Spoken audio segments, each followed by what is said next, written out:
Let's react to this video by Stephanie. It's called Sorry, but K-pop beauty is a mess. God couldn't reach me, so he made me born in Korea as an ugly girl. To be honest, the only reason why I got an in-person meeting with an agency was because my dad used to work in the entertainment industry and they did him a favor. And it did not go well. I went in there hot, trying to pitch myself as a natural model because I was like, you guys need more natural models who don't get plastic surgery. And they basically told me to go get work done. I don't fit the beauty standards. I'm in theory way too tan. My nose bridge is not high enough. People around me would say things like, you have to work hard in school because you're not pretty. Oh gosh. Yeah, I mean, there should be a diversity of different types of beauty. There isn't just one standard type. But we'll see what Stephanie has to say about this. Here in the West, our beauty standards are pretty bad. But K-beauty standards? That's beauty standards on steroids. There is a popular little music genre in South Korea called K-pop, which actually isn't so little at all. My daughter, by the way, loves that new movie, K-pop Demon Hunters. She's a big fan, and she's 6. Actually is taking over the whole globe. Known as idols, K-pop singers are artificially engineered, like literally, to be walking, talking, singing, performing billboards for perfection. K-pop hasn't just taken over the music charts. It has reshaped an entire generation's standard of beauty and created like a new blueprint for physical perfection. Have you ever heard of the K-pop bands Blackpink, Twice, or IVE? Well, this is them. Very popular as much for their catchy tunes as for their perfect figures and faces. Yeah, I think in the last video that I did on Korean beauty, we talked about how some singers actually have Botox injected into their nostrils because they don't want to see any flare of the nostrils when they're singing and performing. That's kind of an extreme, but you know, that is what's going on. But if you thought this was like a montage of the same girl over and over and over, I do not blame you. I know I need glasses to look at my computer, but I'm not that blind, and yet all these girls' faces still look the same to me. Like it's the same girl cloned over and over and over, just in different settings and styled slightly different each time, which is downright odd, if you ask me, considering all these girls started out life looking rather different to each other, which makes sense considering they all have different parents and different genetics. Yeah, in general, we see this in other ethnic backgrounds as well, as we do more of the same plastic surgeries for people, like the same types of procedures done in similar ways. It seems like the facial features and body features start to morph to look more similar to one another, even if they initially started off looking quite different. Chaeryeong from ITZY. In the early years of ITZY's career, many netizens has always said Chaeryeong sticks out like a sore thumb in her group and was always voted as the ugliest female idol across several Korean sites and articles. She received so much hate that her own mother had to release a statement begging people to leave Chaeryeong alone. It's no surprise that Chaeryeong had to get plastic surgeries and minor tweaks. She had skin lightening, double eyelid surgery, lip fillers, a nose job, and buccal fat removal. Yeah, you know, there's just so much pressure on people when they're in the spotlight to conform to a certain type of look. And it's kind of sad, but the only way to avoid that is really to not be in the spotlight, which for some people is just not acceptable. They'd rather go through all this, work and trauma, really. I mean, surgery at the end of the day is controlled trauma. So they're undergoing all this trauma to look a certain way and to look the way that people will accept them. And I wish that it wasn't this way. I mean, that it shouldn't have to be like this, but I think we do this to the people that we want to idolize. You know, we don't necessarily want to idolize someone that looks normal and just like us. We want to idolize someone who looks almost like perfection, almost like something that you wouldn't find, you know, in kind of natural world, right? And that is really what it's become. And when you put this degree of pressure on people, they're either going to conform or they have to leave the industry. And again, even if we wish that it weren't this way, that is really the pressure that these, I think, individuals in the spotlight face, whether it's in Korea or here in the States or anywhere else. And if you ask me, the worst part about all this is not the erasure of their beautiful, unique faces, but the fact that this pursuit of K-beauty perfection likely wasn't even the girl's choice. Along with the rise of K-pop as a musical genre came the men who spied an opportunity to cash in on the craze. Nothing new there. One of the ways they realized that they could make big bucks off the insatiable desire for more K-pop music was to create child star factories. In the high-tech metropolis of Seoul, they're building K-pop idols.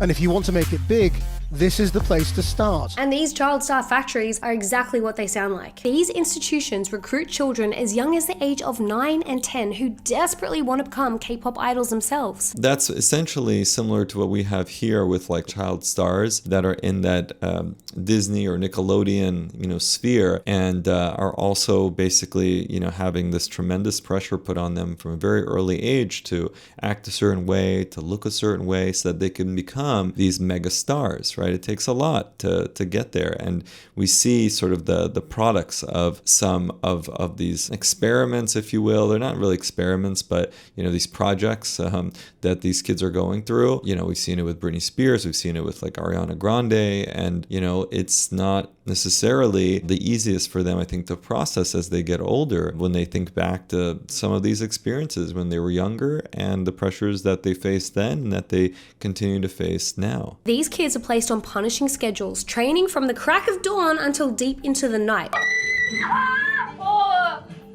야, 세게 안 누른다, 나 지금. 나 지금 손만 살짝 올리고 있는 거. 이거 있어요!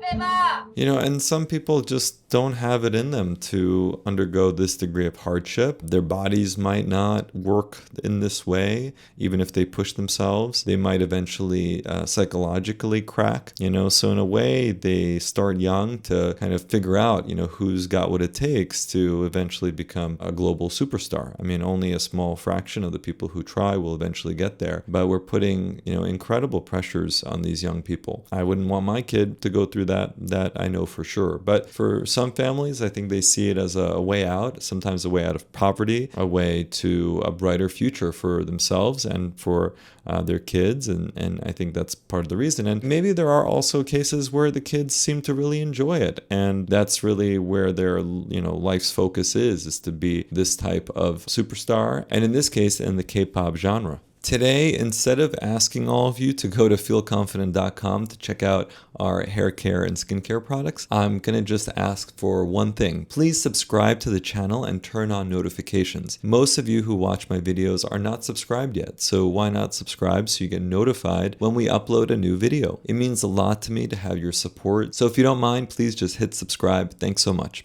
厳しいものはないんじゃないかなって。 Every calorie is counted. Every bite of food is weighed. These kids, officially known as trainees, have their bodies monitored so closely. I asked Hisu what her teachers think she needs to work on in order to get past her audition. Diet. Really? Your teacher told you had to diet? Yeah. About 10 kilograms. No, What? like 5. Your teacher told you to lose 5 kilos? So what are you going to do? How are you going to do that?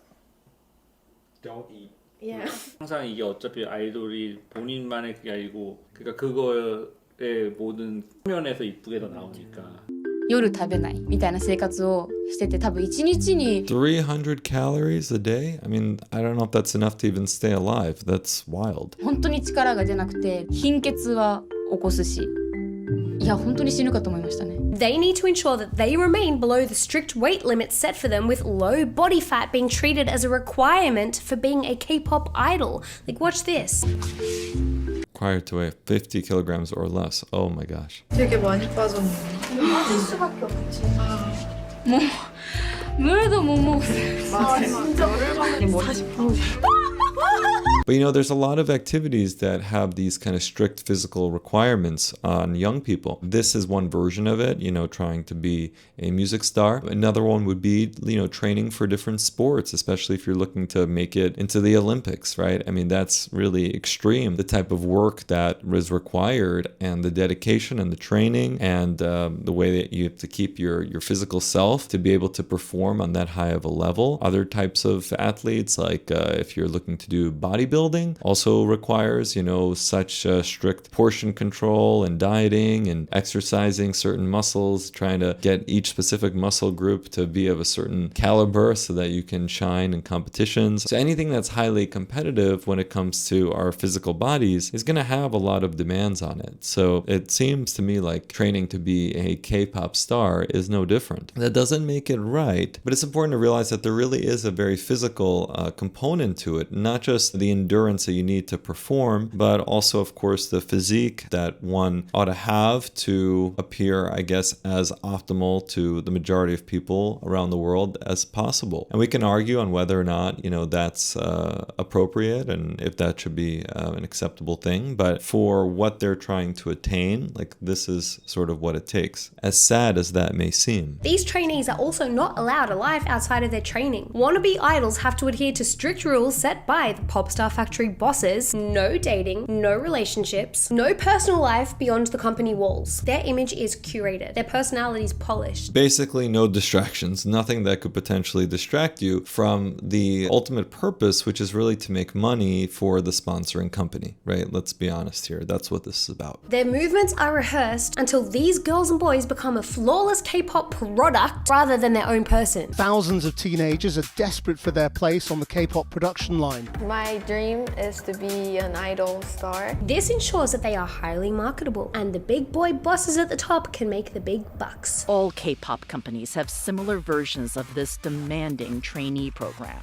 We arrive at the company at 9:50 and we go to the gym at 10 to 12. I mean, there are some elements here that are potentially positive, like having some degree of weight training that they're doing, I think can be a good positive thing for their health. Of course, it's maybe with a certain, goal in mind, which isn't just for them to be healthy, but as a byproduct of this rigorous schedule, they are doing at least some, strengthening cardio, which, overall can be positive for their body. We do this exercise too.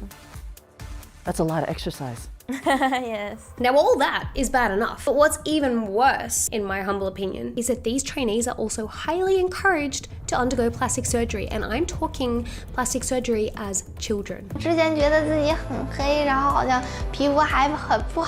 And what I talked about in my last video related to Korean beauty is that, when you look back at the history of plastic surgery in Korea, it was really a top-down approach, meaning that it came very much from the government as far as supporting the whole plastic surgery industry. And it continues to be essentially sanctioned by the government itself. So it's very different from plastic surgery in the United States that was more born out of private practices and isn't in any way really, super condoned by the government. I mean, there's kind of like a disconnect there, if you will. But when it comes to like Korea or say Turkey, the government makes a ton of money over this popularization of plastic surgery and medical tourism to their countries. And so a lot of times the problem there is that if you do have complications in these clinics, the knowledge of those complications could potentially be swept under the rug because, the government has reason to not expose what might be going on, at least the negatives, inside their countries when it comes to plastic surgery. And this push to start people younger and younger in getting these invasive procedures, I think is extremely problematic. 整容不要整得太过分，还是可以接受的。不要整得我都认识不了就行。比如我女儿长得非常漂亮，她不需要整容。但是如果他想在某一个地方，我们也不会很反对啊。Yeah, but the problem is that a lot of people who get plastic surgery when they're younger later on regret it. And that is the truth, right? So if you're getting it done when you're like in your teenage years or early 20s even, many people will say that if I waited a bit longer, I probably wouldn't have gotten that procedure. So that's really the biggest concern that I have. It's like, it's fine if someone ultimately decides to get plastic surgery. I mean, at the end of the day, that's what I do for a living. But I think when patients are too young, it can be fraught with problems. And the last thing you want is for a person to regret having had that procedure, later in life, or a procedure that they had when they were younger. That's not what we want, right? That shouldn't happen. So the best remedy for that is to just allow people to, really ruminate over it, think about it, and then, later on, when they're a bit older, see if they still want that procedure. But the issue is,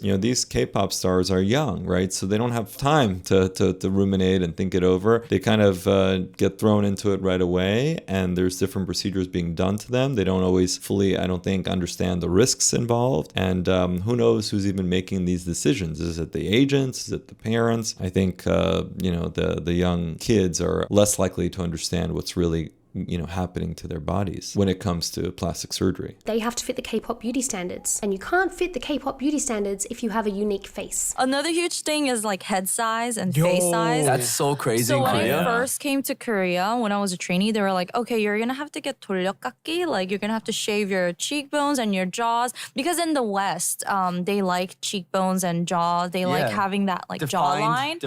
But in Korea, it's all about the oval face shape, right? And these are, again, more invasive procedures. They're called like V-line surgery, right? Where exactly as she said, portions of the bone are actually shaved down or removed. And, these are not minor procedures. The body, was not built with removing big chunks of bone in mind in the face and not having that later affect how someone's face develops and ages. But who's thinking about that? We just want, what's in the here and now. No one wants to think about, future repercussions, unfortunately. So yeah, these are big procedures. We don't even do that much V-line surgery in the United States because of the potential risks involved. Yet it seems like in Korea, that's a very routine type of procedure. There was 1 month where all the trainees were going to their derm appointments just as normal, but they were coming back saying that they had gotten Botox and fillers. And for me, I had gotten it in like this part of my nose right here to prevent it from like flattening out like this when I smiled. And the company did also consider putting Botox in my legs. When it came to more invasive procedures, the company would actually pull us out of practice and take us to different plastic surgery clinics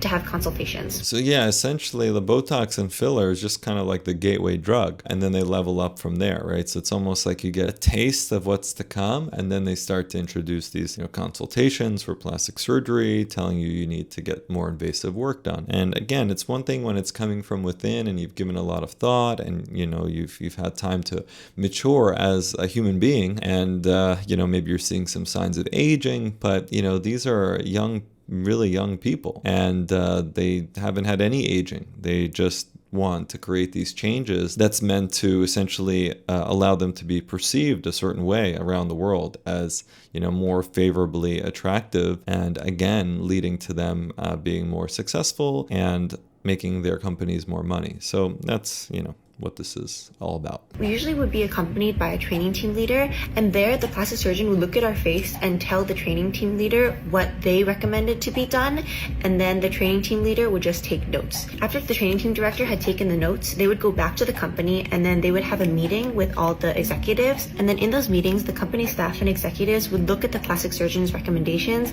and then decide what procedures they wanted the trainees to have done. So is it really any wonder that all these girls have started blending into the same person?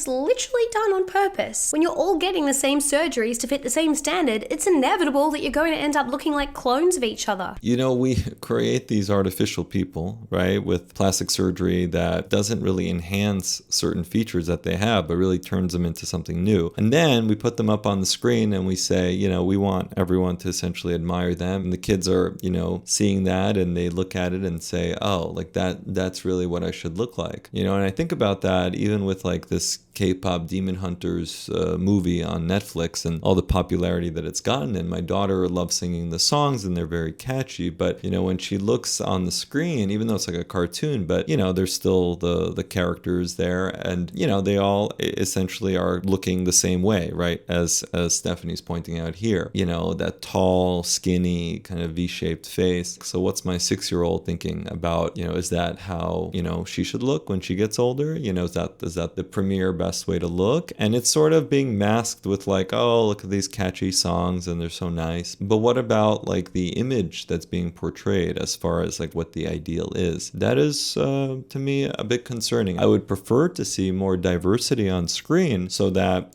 she can feel more accepted and normal if she grows up not looking that way. Right? And I don't want her to feel like she has to conform by getting a lot of plastic surgery early in life. That would not make me happy. One must also ensure that they have the perfect K-pop nose, which according to most beauty standards, the West included, must fit a certain set of rules. Small, upturned, thin, but not too thin, and just slightly pointy. The problem, however, is that a lot of East Asian women naturally have a lower, wider nasal bridge, rounder tip, and broader nostrils. Not a flaw, might I reiterate. Let me make that abundantly clear. This is an inherited trait shaped by evolution to suit regional climates. This nose shape was designed by whoever created created humans to cleverly help warm and humidify the air before the ladies would breathe it into their lungs. This is genius. But that kind of nose does not fit the K-pop beauty standards. But it's okay because we have nose jobs. But there's another problem. Because of the aforementioned nasal logistics, in order to achieve the perfect K-Barbie nose, surgeons have to use silicone implants and bones from other parts of your body or other people's bodies. Yeah, so that's one way to do the nasal augmentation or the bridge augmentation work that she's referring to here. The other common way to do it is to take cartilage from the ribs, because there's usually not enough cartilage within the nose to do significant dorsal augmentation of the nose. So another way to do it is to take actual rib cartilage. And that's a whole other advanced surgical procedure that carries its own risk, right? So it's one thing to do it for functional purposes, or if there was a problem with an initial rhinoplasty and you need more building material, and then you can go for the rib. But this is being done as primary rhinoplasty surgery, meaning it's the first nasal surgery that the person has gotten, and they're getting this, either silicone, which is like a artificial material put into their nose that has a high complication of infections and extrusions and other problems, or they're using their own material and getting this kind of rib cartilage placed, and that too has a lot of potential issues. So, again, you're taking on quite a bit of risk for this type of nasal bridge augmentation. In the case of YouTuber Sophie Lee, for example, she traveled to Korea to have a nose job to create her new artificial nose. The real reason why I came to Korea is so I could get my face done. And she had to use both bone from her own ear. It's not the bone, it's the cartilage. You see that? They took the bone out of my ear. It's not the bone, it's the cartilage. There's no bone here. The bone is more internal. And they put it in my nose. I didn't even know we had bones in our ears. I'm sure that's cartilage. It is cartilage.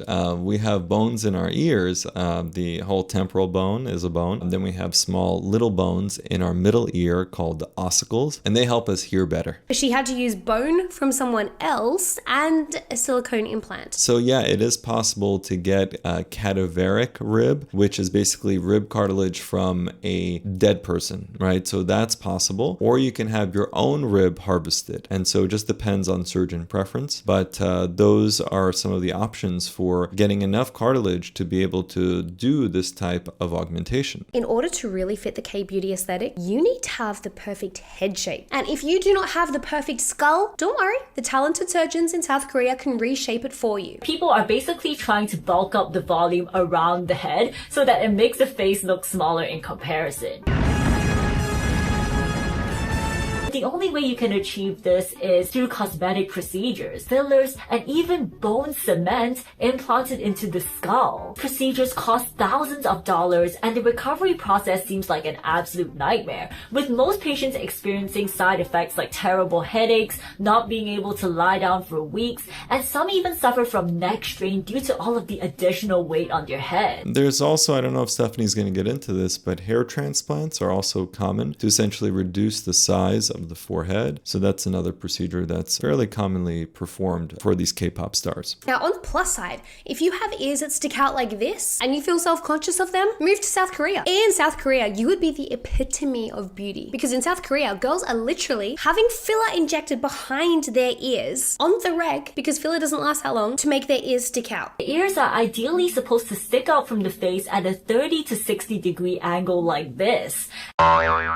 The thing is, sometimes when you get cartilage removed from the back of your ear, it can cause the ear to stick out more. So maybe with the rhinoplasty surgery, they're trying to kill two birds with one stone. Ear filler is trending in South Korea right now. It's called elf ear filler, inspired by the magical fantasy look of elves with lifted and puffed up ears. People claim that having this ear shape makes the rest of the face look softer, smaller, and more delicate. People are recommended to inject around 10 to 18 syringes of filler at the back of their ear in order for the elf ear effects to be noticeable. Many of these ears look like they're about to explode. 耳朵后面打精灵耳，这里有好多，它就一直这样子没有消下去。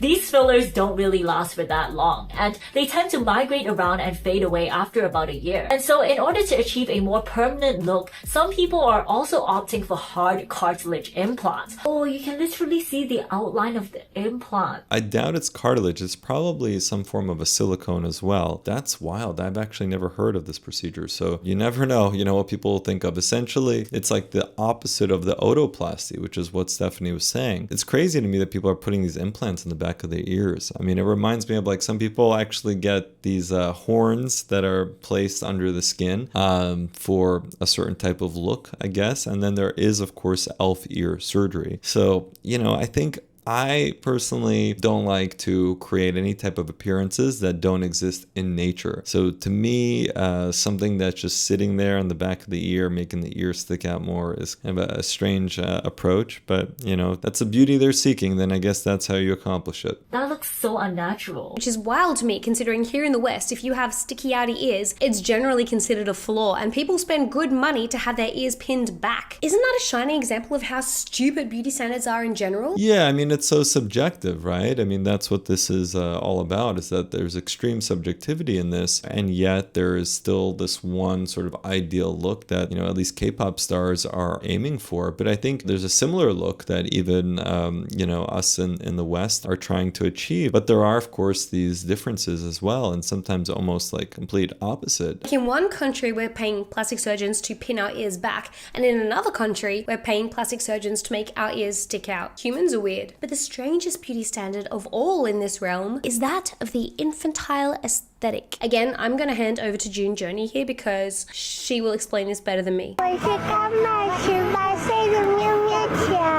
This influencer went absolutely viral for being very cute, and as you can see, this baby face trend basically revolves around having a very small face and very supposedly juvenile features. The key features of this aesthetic include a high cranial top, elf-shaped ears, aegyosal eye bags, a short mid-face and philtrum, M-shaped lips, babyish teeth, and many, many more. Now, this might sound strange to you, and rightly so. The most depressing part is that even if you are one of the girls who's lucky enough to make it as an idol and manage to alter yourself enough to fit the ever more toxic beauty standard, sure, you might achieve physical perfection, but it doesn't mean you're going to achieve happiness. Take a look at Sully. She was a South Korean singer, actress, and model who gained fame as a member of the K-pop girl group FX. When you look at Sully's life as a whole, the poor girl didn't really stand a chance. Thrust into the entertainment industry at the age of 11 with the drama Ballad of Seongdong. Oh god. Seodong. I probably butchered that. She was then forced to join SM Entertainment as a trainee in 2005, aka a child pop star factory. There, she trained exclusively before debuting as an idol. Unfortunately for Sully, this is probably where the majority of her issues began, because SM Entertainment just so happens to be one of the most controversial, dangerous child star factories. SM Entertainment has a chilling reputation for scouting children, some barely older than 9, and thrusting them into the brutal, unforgiving idol trainee scheme. And this relentless pressure to mold your face and body through invasive surgeries, all in pursuit of SM's impossible beauty standards. And that is all in the name of creating the perfect K-pop idol. Even darker are the infamous slave contracts. These contracts are designed to trap idols in lengthy, suffocating agreements, leaving the idols paid pennies while the company makes millions of them. Well, I think we do the same thing here in the US with our artists in many cases, right? So there's always going to be people who are looking to take advantage of others, unfortunately. But I think, trying to have people look as young as what they were showing and then projecting that as the beauty standard, but also having them appear so young is almost like some, twisted perversion there, right? Not really sure if it's, who it's meant to please, but again, just lots of problems there. The more I learn about what's going on with the K-pop beauty world, the more repulsed I'm getting, honestly. Was it really any wonder then that Sully decided to rebel? I mean, you can only keep up the pretense of being the perfect pop idol princess before the pressure mounts up and you start to crack. And in a K-pop world built on perfection and conformity and silence, Sully dared to become the ultimate rebel, and she paid the ultimate price. Refusing to bow to the suffocating beauty standards and ruthless expectations of SM Entertainment and K-pop fans alike. She spoke up against Korea's carefully constructed idol illusion. She would post candid Instagram pictures, she would speak about her feminist views, and she was unapologetically honest about her body and her personal life. Sulli openly defied an industry and standard that wanted to keep her silent and submissive. And instead of being supported, Sulli was instead met with an avalanche of online hate, malicious gossip, and public backlash, painting her as the problematic idol who refused to play by the rules. Unsurprisingly, eventually the pressure became too much and Sulli was found unalive at the age of just 25. Singer and actress Sulli, a former member of the K-pop girl band FX, was found dead Monday afternoon. I mean, that's what happens when you speak out, against a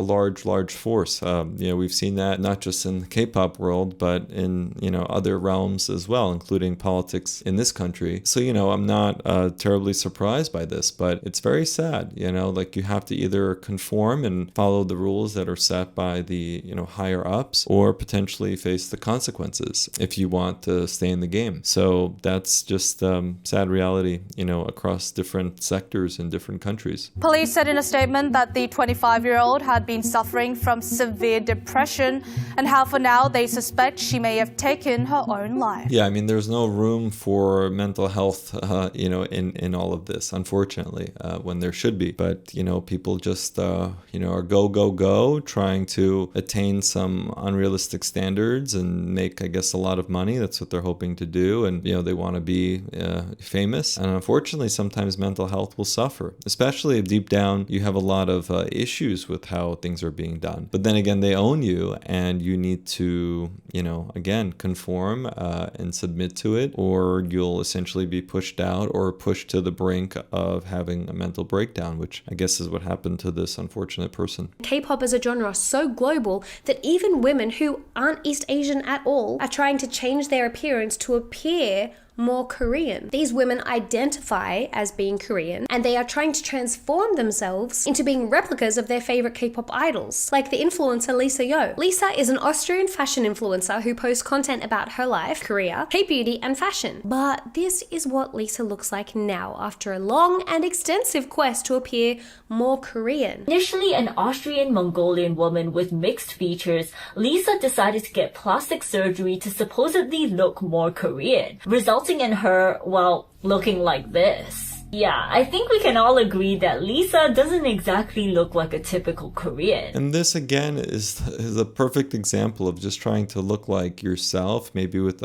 some degree of enhancement, with plastic surgery, versus trying to transform yourself into a completely different person. Because when you do that, problems happen, aesthetic problems, functional problems. And it seems like this person is probably facing that already. If you look at her comment section, there are many people praising her looks, and there are even TikTok tutorials on what cosmetic procedures to get to look just like her. And Lisa isn't the only one undergoing various surgeries in order to emulate her favorite K-pop idol. The pursuit has become so popular that South Korea has actually become the global mecca for plastic surgery tourism. Yes, that's the thing. In Seoul especially, the surgeons have become internationally famous for their cutting-edge techniques, competitive prices, and the allure of flying home looking like the perfect K-pop idol.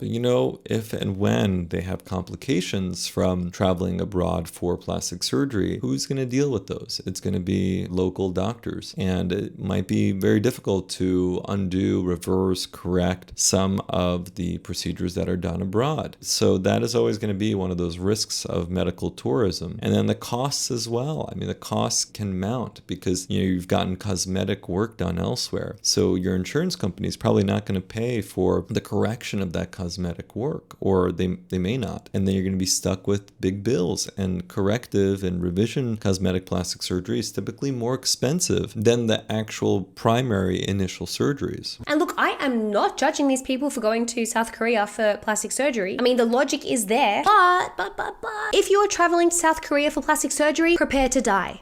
Not really, but also kind of. Along with the K-pop boom and the desperation for the perfect face came the rise in ghost doctors. Sounds spooky, right? And it is. Spying an opportunity to cash in on the booming plastic surgery industry and the desire to look like the perfect K-pop princess, some savvy but very unethical surgeons have set up clinics that churn through their victims, patients, feels like an assembly line. Unsuspecting patients who believe that the surgeon that they met during their consultation will also be the surgeon who will be doing their surgery have spoken up of waking up to find that their surgeon had vanished and was in fact replaced with an underqualified stand-in who is rushing through the surgeries in order to move along the assembly line of humans. And the same thing happens in places like Turkey, especially when it comes to hair surgery or other types of cosmetic surgery. You know, and people wonder why spend more in, you know, the US, let's say. Why not just travel abroad, get these procedures done? I've seen the before and afters on the websites. I know they're great. Well, because, you know, you don't really have a lot of recourse when you have one of these ghost doctors doing your surgery. If you do have a complication, who are you going to go to? You're going to go to file a complaint in that country? Who's going to care to take that case on when the actual governments are sanctioning essentially these cosmetic clinics because they're making money off of that? Some portion of the profits from these clinics are, you know, going straight to the government. So that's, I think, a hugely problematic thing that people don't think about. People don't think about the risks of surgery. I mean, we talk about that extensively on this channel for all types of procedures, but I recently put out a video about facelift complications and risks if you want to check that out. But, you know, people don't want to even know about that. They just want to, you know, think that everything's going to be perfect, they're going to be beautiful, everything's going to be great, they're going to go abroad, save money, but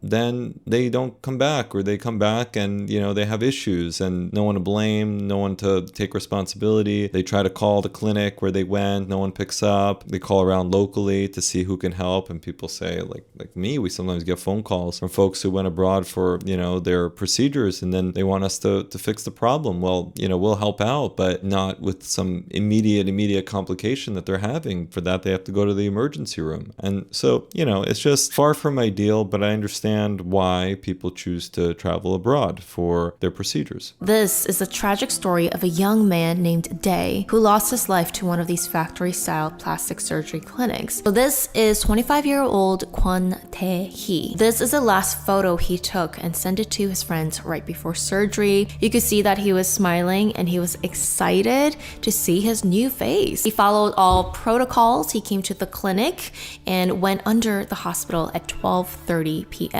But 11 hours later, at 11:27 p.m., the plastic surgery clinic would call 911, or 119 in Korea, seeking for emergency help for one of their patients. And in the call, the nurse explains that the patient is okay, but wants to transfer to the hospital due to heavy bleeding. Now it's September 9th, 5 a.m. Dae's mother would get a message from his eldest son saying that Dae, their youngest son, is at the hospital in critical condition. Of course, Dae's mother being shocked. Here is a video of her pleading for Dae's life. 아이고, 조금만 참아. 아이고, 우리 집 보배. 조금만 참아. Imagine seeing your loved ones having machines to keep you alive. Dae was in critical condition for about a month in the hospital, but he ended up passing away. People don't think about the toll that, you know, that this takes on the family, on one's family, one's loved ones, like this poor mother. I mean, at least if he was at, you know, a local hospital to close to, you know, where they lived, you know, she could have visited more often. You know, instead people have to fly to the other side of the world to see their loved one who's, you know, injured and hurt and dying in the hospital. I mean, I don't know. It's just crazy, because like, I think if people truly understood the real risks involved with cosmetic plastic surgery, A, they probably wouldn't get it as often, and B, they probably would think, you know, not just twice, you know, about traveling far from home to get this done. And yeah, I don't know, maybe people wake up to this and maybe they won't. 20 minutes into the surgery, we see Dr. J. This is the main head, you know, doctor. 1 hour after cutting through the jawbones, the main Dr. J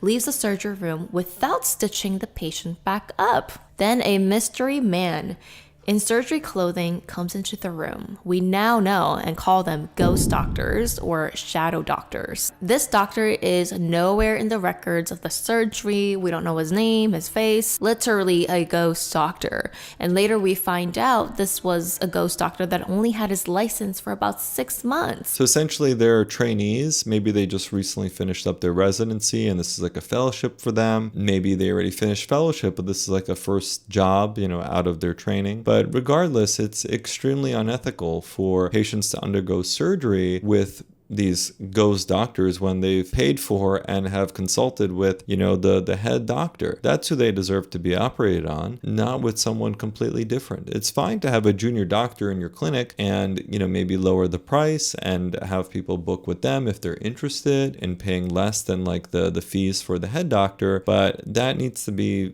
clearly stated and outlined. And for surgery done under local anesthesia, it's maybe, a little bit more comforting because, you'll likely be mostly awake, for the procedure. But for cases like this, jawbone reduction, more invasive procedure, rhinoplasty, where you're going to be completely under anesthesia for hours and hours, you have to really wonder, who's actually performing your surgery and how safely is it being done. This is a very complex topic. It's a very pertinent one. However, please let me know what you think about all this in the comments below. Thank you.